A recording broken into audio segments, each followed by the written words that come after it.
E aí, pessoal, estamos de volta com Hora da Aula. E agora vocês ficam com o professor Márcio Emanuel com a aula de História show de bola. Seja bem-vindo, Márcio.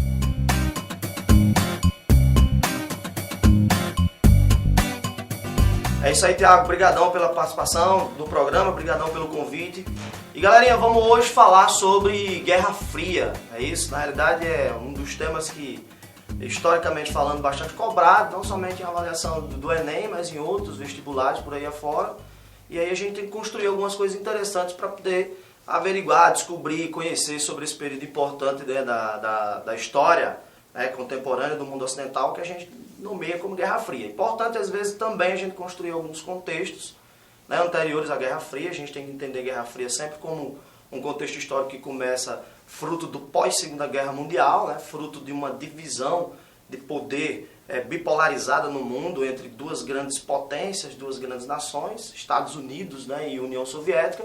E aí é interessante também a gente frisar o porquê do conceito Guerra Fria, porque é uma guerra muito mais ideológica, porque é uma guerra, na realidade, que não houve necessariamente uma declaração de guerra aberta entre essas duas potências, então ficou muito no campo da disputa ideológica entre o capitalismo, né, norte-americano e o socialismo soviético. Uma coisa interessantíssima que vocês não podem esquecer é frisar características importantes dessa guerra ideológica, como, por exemplo, a corrida armamentista, a corrida espacial, todos os investimentos, né, que tanto por parte da União Soviética como também dos Estados Unidos, nesse projeto atômico. Né, um dos grandes símbolos também desse contexto histórico é a divisão da Alemanha, né, a divisão da Alemanha simbolicamente no Muro de Berlim, onde de um lado a Alemanha ocidental, né, pró-capitalista, do outro lado a Alemanha oriental, sob tendências socialistas, né, isso, organizada inclusive e pensada com esse projeto de poder. E aí essa Guerra Fria ela vai se construindo dentro dessas características históricas. Então, a divisão da Alemanha, uma corrida armamentista intensa, com forte identificação de um projeto atômico, uma corrida espacial, né, isso, tanto Estados Unidos quanto a União Soviética começam essa guerra para mostrar ao mundo, né, qual o projeto político sairia vencedor, qual aquele que era tecnologicamente mais avançado.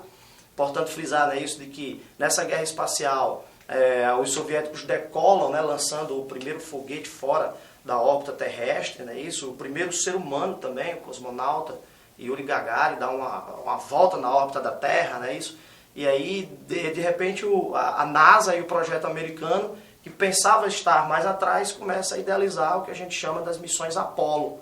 E um dos ícones, um dos símbolos mais importantes da missão Apollo é a famosa Apollo 11, que é a chegada do homem à Lua, né, isso, e aí os norte-americanos se vangloriam de terem ganhado essa guerra espacial para os soviéticos. Uma coisa muito massa que tem que ser linkada aí, né, nessa corrida espacial, é o tanto de ciência e de tecnologia que foi produzida, tanto pelo lado americano quanto pelo lado soviético, né, no que diz respeito, né, essa corrida espacial. Então, muita gente envolvida, muita gente engajada, né, na construção desses conhecimentos que envolve uma série de influências históricas, inclusive, da maneira da gente pensar não somente o universo, não somente a Terra, né, mas também de ciência astronáutica produzida internamente, de como isso foi importante para a gente conviver com o dia a dia, né, de muita tecnologia nessa área. Terceira característica dessa Guerra Fria que é importante frisar, são os conflitos indiretos.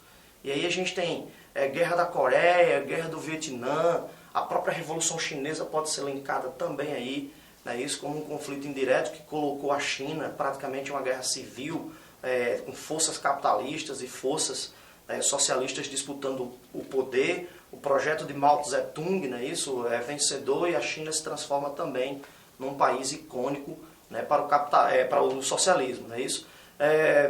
Importante frisar também a participação, né, isso, de Cuba como uma ilha no Mar do Caribe que não se curvou, né, ao domínio capitalista norte-americano.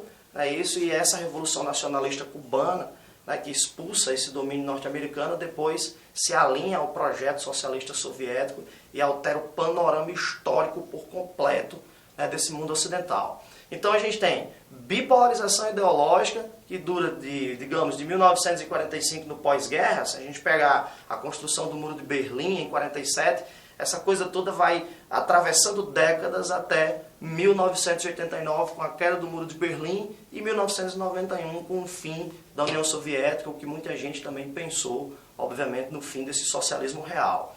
Muita disputa ideológica, a gente pode pensar também em cinema, as produções cinematográficas norte-americanas, uma porrada de filmes que enfatizavam esse contexto histórico, e é sempre bom lembrar que esse lado soviético era sempre o lado inimigo e o lado onde se construíam os vilões, né? O lado onde se construía, né, esses monstros do mundo socialista, comunista e por aí vai. Serviu como propaganda, obviamente, né, o cinema americano para idealizar um mundo, né, ditado pelas regras capitalistas e principalmente de consumo, e que a coisa também não ficou somente no cinema não, viu galera? Se a gente pensar em esporte também, havia uma disputa gigantesca entre esses dois modelos e isso tem que ser lembrado.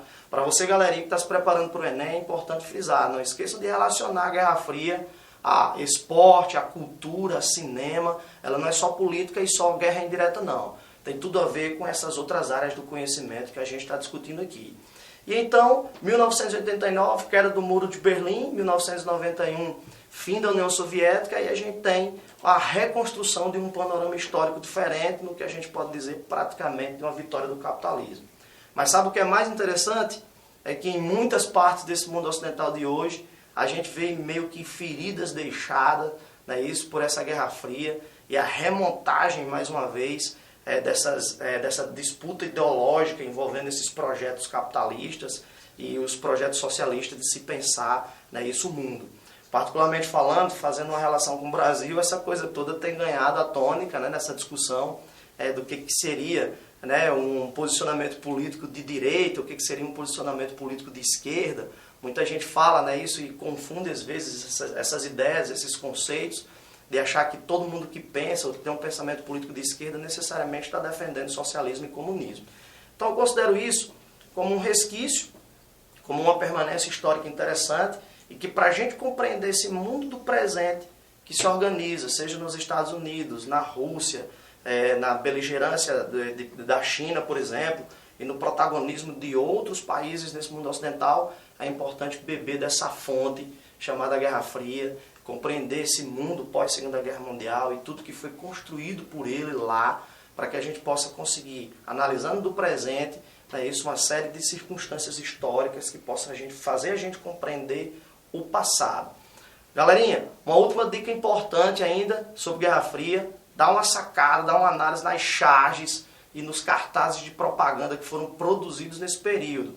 Tenta resgatar alguma coisa também do lado soviético que vai ser importante. De repente vocês são surpreendidos aí em alguma questão do Enem que enfatize, né, essa propaganda, a mídia, a serviço de projetos ideológicos.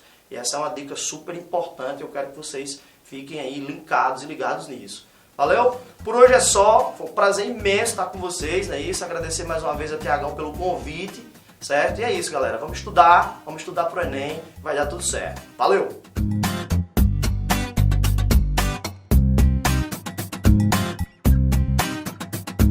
Valeu, professor Márcio, uma satisfação tê-lo conosco. Espero que venha mais vezes, já fica o convite, a aula foi show de bola. E você que está em casa, lembre-se de uma coisa, a vida ela é feita de ciclos. Às vezes a gente está nos melhores momentos que podemos ter, outras vezes nem tanto. Mas se não está num momento tão bom, se está cansado, não desanime. Já esse ciclo encerra e a gente inicia um ciclo de vitórias, um ciclo vitorioso.